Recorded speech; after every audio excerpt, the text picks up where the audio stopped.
Hi everyone, this is Isa Kirk with the weekly almanac for next week, for November 29th, Monday, to December 5th, Sunday, the 2nd of Advent. This week is marked by a full moon on Saturday, a new moon on Saturday.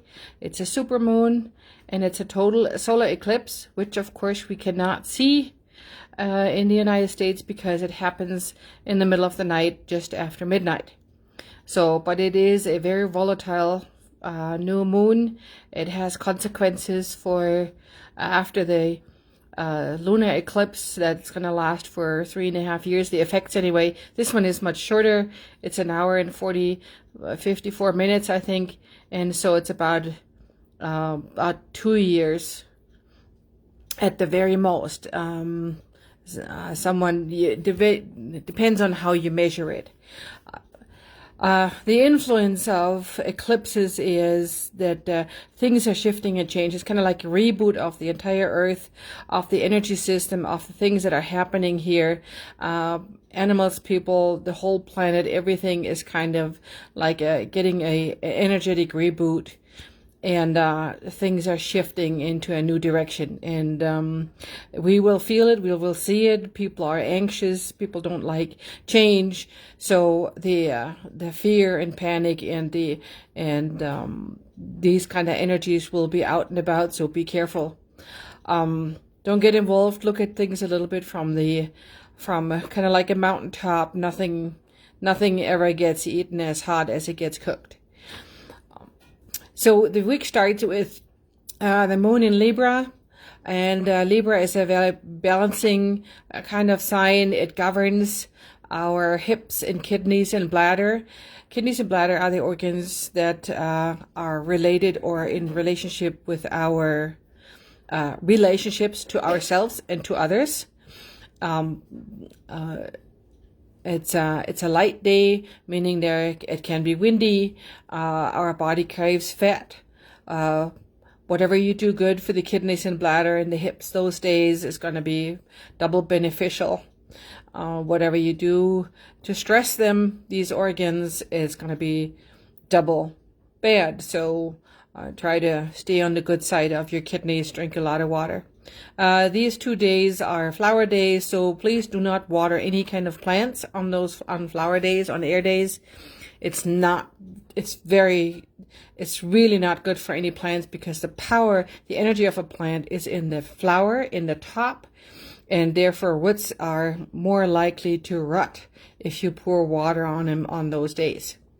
It's a good day for activities, as always, in the waning moon, painting and cleaning and baking, yeast dough in this kind of case. Other than that, recover from your weekend. The Scorpio days are water days, so this is the days when you actually do water everything in your household or in the garden.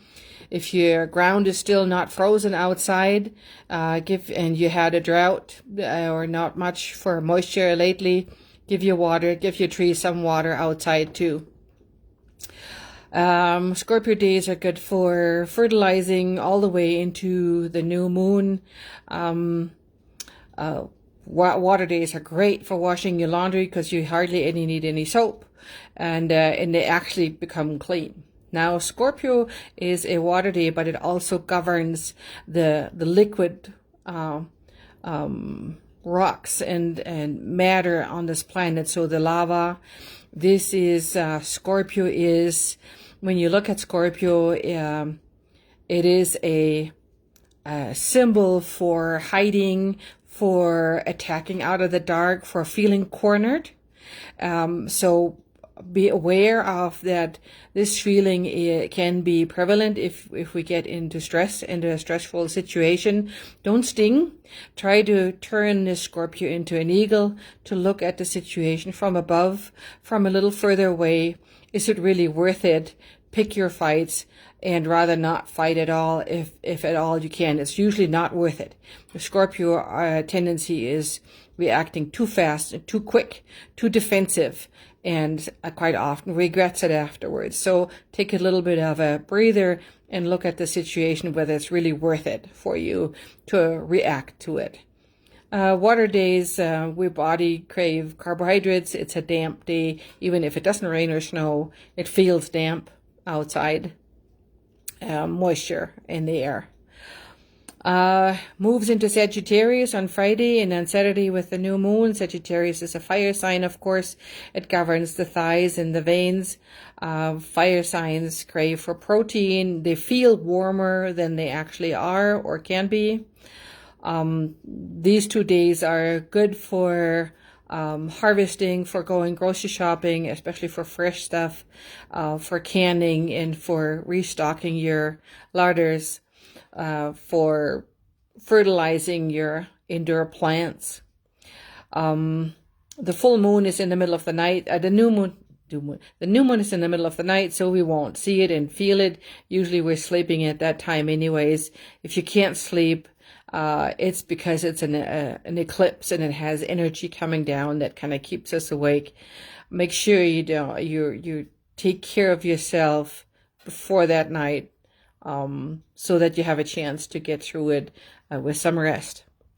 After that, changing into the waxing moon on Sunday, Capricorn is the calm, it's the old order, it's how it always was.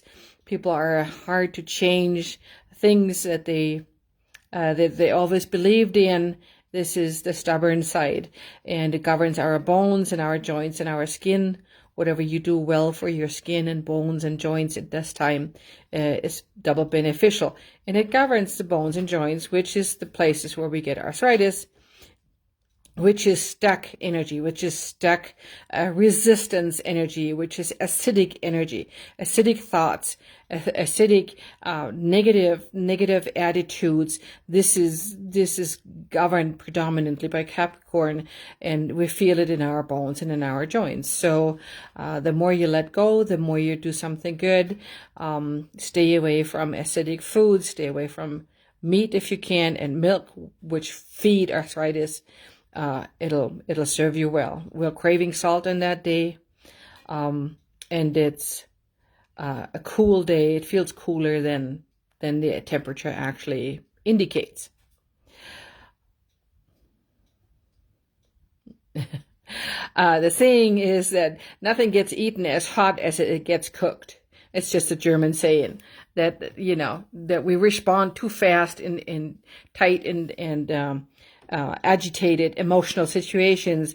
And if we just give it a little bit of a breather and look at it, whether it's really worth getting anxious about it, then we have a much better chance of responding in a way that we don't regret saying something that we shouldn't.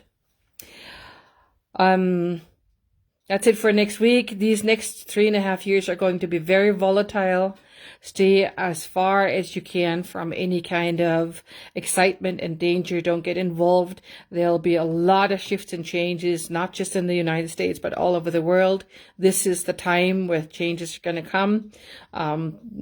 Take it all in stride. Things will get better. Things will change. Nothing ever will get back to it the way it was. It cannot. Energy has to move forward. It never moves backwards. And it's about time.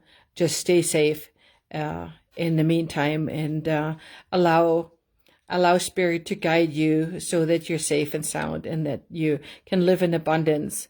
We never know where it's coming from. Our brain doesn't see it, of course.